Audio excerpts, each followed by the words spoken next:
Ladies and gentlemen, friends, members of the IPOKRaTES Foundation Board, for me, this is a historical moment, maybe for you too, but the intention of my talk here is to tell you that I have not the intention no longer to be available for IPOKRaTES, but I see the need after 34 years that other people, younger people, particularly younger people, have to take up this idea which IPOKRaTES is all about. IPOKRaTES has two pillars resting upon. One is so-called the physical substance. This is a community of special, wonderful, talented, devoted, and engaged people for the sake of teaching and learning.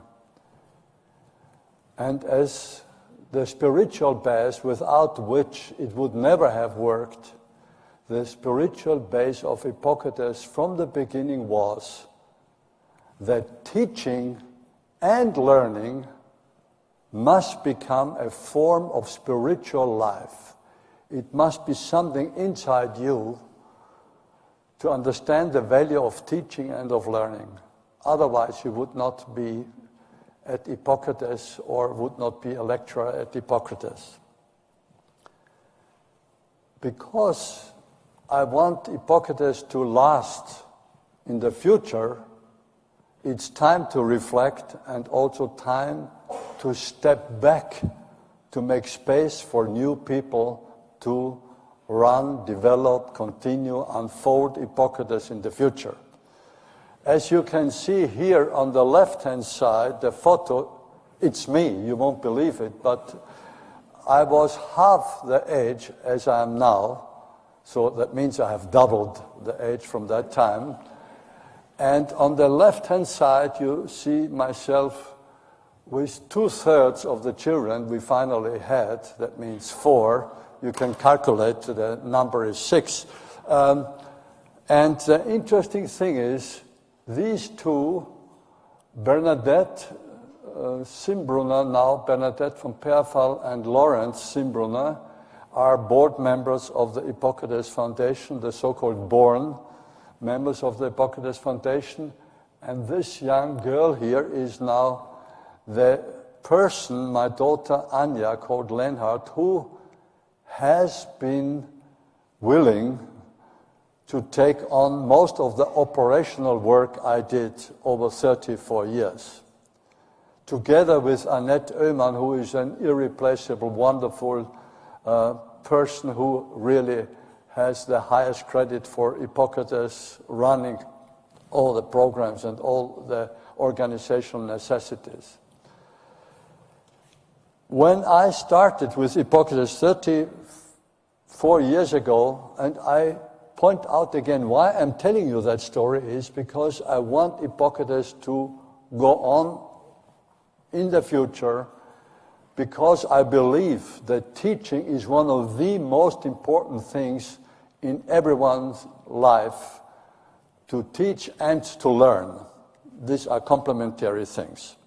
So when I came back from San Francisco in 1980, I realized the importance of teaching, and I invited first American professors to come and teach. And I just want to give you a short account on that. There was no idea that IPOKRaTES once would become a worldwide enterprise, a worldwide organization. Not the slightest idea of that was present when I sat in the chair and when I dealt with my children. But in 1980, we had the first IPOKRaTES. It was not IPOKRaTES at that time. It was called IPUF, Institute for Postgraduate research and on the countryside. It was a terrible name. Anyway, Wojciech Liczko was the first lecturer. We had no room, no hall to teach. It was all in the open air, was all very relaxed. But it was so wonderful, interesting, and successful that I invited another lady, Mimi Seiger, next year or 2 years later. And when she came, she said, you know, I cannot stay here. There are so many flies, and the smell of the pigs next door, I will leave. But you know how often she came? She came 16 times to Nursery because it was the community, this relationship between the audience and the lecturers, which was so valuable. And then Stanton Glantz was expanding the range of lectures to biostatistics. And by the way, he was already a lecturer who also bashed on Reagan, and his statistical samples were the urine samples of Reagan and the... Watch the lynch. Yeah. So that would end IPOKRaTES even faster, you know. Anyway, you can see that IPOKRaTES grew over time, particularly after the fall of the Iron Curtain. The number of seminars rose to about 25 over the last, you can say, 15, 20 years, about 25 seminars a year. That means every second week a seminar somewhere. And it spreads. I mean, I make it a little bit faster because you want to go home and eat something. But you can see that IPOKRaTES spread from this country village to the whole world.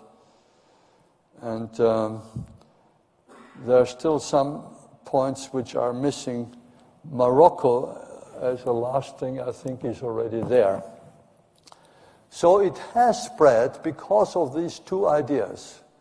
Only wonderful, talented, humble, dedicated people were involved in IPOKRaTES, and also the audience came for the sake of learning, not for prestige, because there was initially no prestige to attend an IPOKRaTES seminar in a village of 250 inhabitants. And of course, IPOKRaTES developed because there were persons like Bancalari, Alan Job, and Dargaville, and others who were willing to go to places which were sort of really out of place, like Mongolia. But as you can see here, teaching is a very emotional thing. It's not only enough to present data, it needs also to elicit the emotions of the audience. And that's what we did by going to these weird places like Ulaanbaatar and then, of course, to China. And it spread the news that IPOKRaTES is a place where you go to various places you would never go otherwise. And, you know, this was Kuwait. Only a month before the Kuwait-Iraqi war broke out, and IPOKRaTES did not cancel its seminar, and that's why the minister himself came to open the seminar with the mufti carrying the Quran in front of us, and I thought that was an incredible thing from the village in Dunlais, all of a sudden to have the minister and over the superior mufti opening a seminar of IPOKRaTES. Finally, we made it to the biggest country of the world, to China. This is, you can see Martin Kessler, outstanding person here, of course. And China was, of course, another great step forward. Judy and me and others, you know, sort of colonized China with IPOKRaTES, and then the Southeast Asia, where we have most seminars now. Even on the September 11, IPOKRaTES was present in Rio de Janeiro, and we experienced the political impact of that event in the audience when we were there. Anyway, in 1984, I also introduced IPOKRaTES students, and this is our great hope that these students, they have already grown up under the super teaching of IPOKRaTES lecturers. So this is something they experienced already as students, and my hope is that they would carry on the flag, the idea of IPOKRaTES, because they had already benefits as students from IPOKRaTES. In 2004, we started with IPOKRaTES nursing, and you can see illustrious people like Nick Kahneman and the responsible nurse for IPOKRaTES nursing. Why I'm saying this to you is because the audience here from all over the world, you can have also IPOKRaTES nursing seminars. You could also have IPOKRaTES student seminars. It's a format where there is excellent teaching over 5 days in small groups at bedside. And just to mention one of the last countries where we brought IPOKRaTES to, that was Bangkok in 2012, to many others in Southeast Asia. And did IPOKRaTES keep the promise that we deliver excellent postgraduate education? And we started evaluating IPOKRaTES in 1993, and this is a scale where 1 is the best mark, right? Also, when you fill out your forms now, don't forget that 1 is the best mark and 5 is the worst, because many scales are the opposite. The higher the number, the better. But take it as it is. It was very constant for many, many, many years, or even a decade, about 1.4, and actually decreased to 1.3 and even below 1.3 in 2013. And what does that mean? 1.3. It means that 70% of the audience gives the best mark and 30% gives the next best mark. Of course, there are always someone who gives a 5, but then there are some others who give more ones for compensation of that.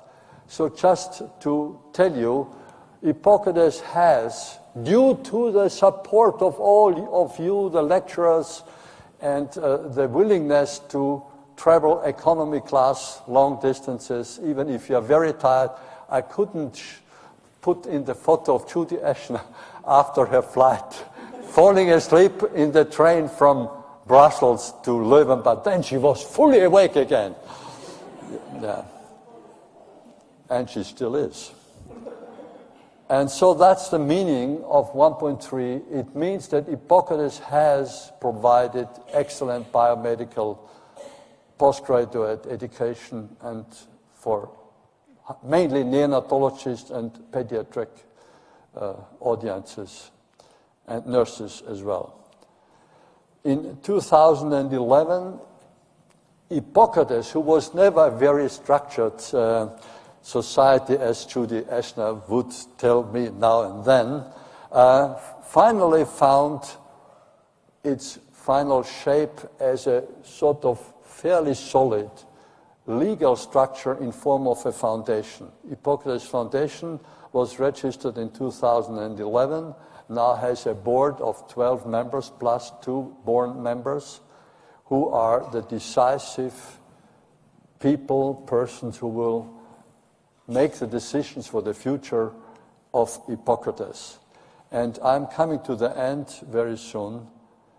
I want to use this last slide to thank all of you, also those from the audience, who by word of mouth made IPOKRaTES known to your colleagues and to many people. So this is also at the same time a request to you that you support IPOKRaTES in the future by either hosting a seminar in your university or hospital, by promoting the programs, by telling people by word of mouth. That's the best advertisement that you get solid, sound, excellent educational information from Hippocrates. Of course, my great thanks, my infinite thanks goes to the lecturers, and particularly to you, Judy Eschner, who has been with me touring and missioning Hippocrates, and of course, all of you, and particularly in the first row here, Martin Kessler, Joseph New, Istvan Seri. I mean, I have to list about 100 professors who have been involved, and I'm very pleased that Richard Polin, also has now joined the board, together with Roberto Silio, who was giving this excellent lecture on seizures. Please, if I don't mention each of you by name, like you and others, it's just for the sake of reality that we cannot do that. But this picture also shows me with my grandchild, and that should symbolize that not only the next generation should take over, but also the next but one. And I'm training here already to become an Hippocratic person. So thank you very much for listening to my talk, which says now other people will take on the operant business of Hippocrates promotion. I will be always there as a spiritual father and consultant, and for special tasks I will be there, but the main responsibility must now be passed on to you, and I kindly ask you to support Hippocrates in the future. Thank you very much.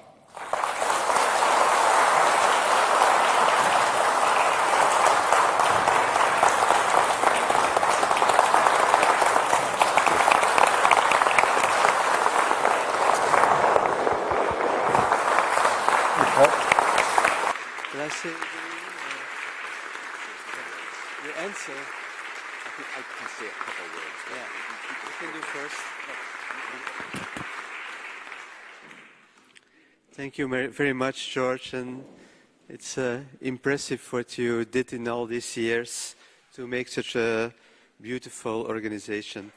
I'm going to make it short, but I think after these nice days here, we have to thank some people who organized it. First, we have to thank IPOKRaTES and their sponsors, because without them it was not possible to organize this in Leuven. It's now the third time it was in Leuven, and we were very happy to organize it again. We have to thank the excellent speakers who taught us a lot of things about neonatology the last 3 days. And these were really impressive talks, so I think we have to applaud again for this faculty.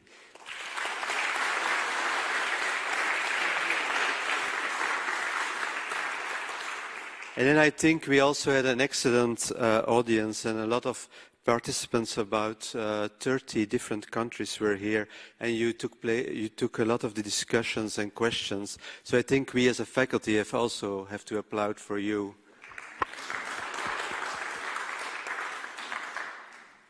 There are some special people I want to mention now, and that is first of all our secretary, Anne Carmen. She's not here today anymore. We already gave her flowers yesterday, but she's such an incredible person, and I think Carol agrees that without her this would not have been placed here.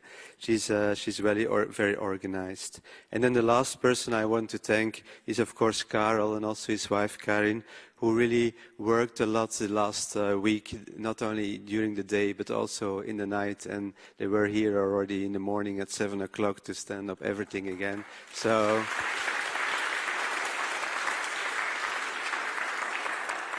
Karel, thank you again.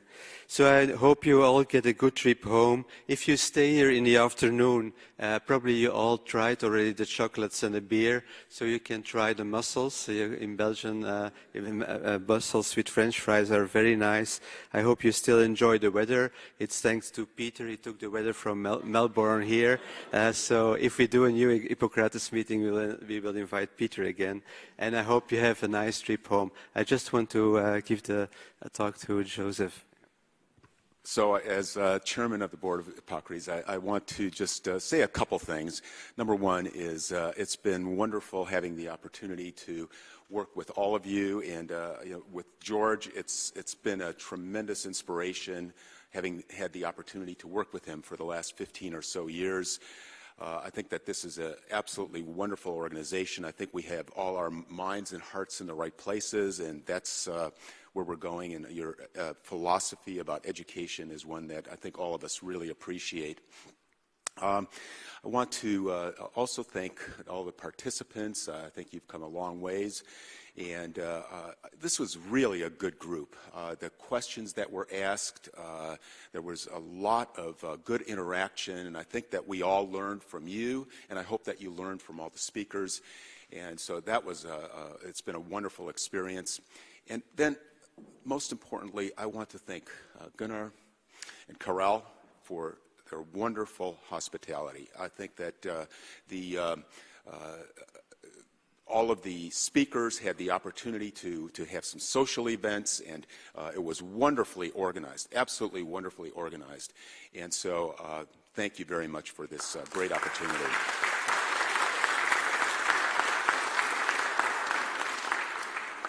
So please have a safe trip back home, and I think we're going to be seeing the board, the hosts at the board meeting. Is that correct, George? The various hosts that are here, we are going to be seeing them at the board meeting, which is at 2 o'clock. Thank you.